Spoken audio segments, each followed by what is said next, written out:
Hi guys, welcome back with me again in this channel. So on today's tutorial, I'm going to show you how you can add day's name automatically on Google Sheets. If you're still entering every days or date one by one like this, for example,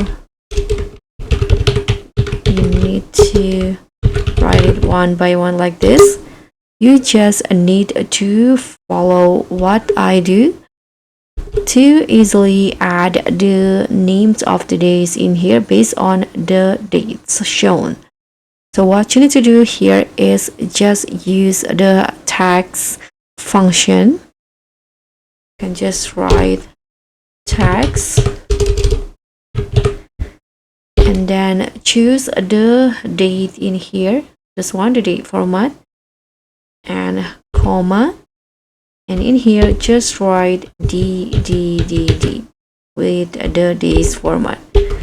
Hit on enter, and here autofill the rest.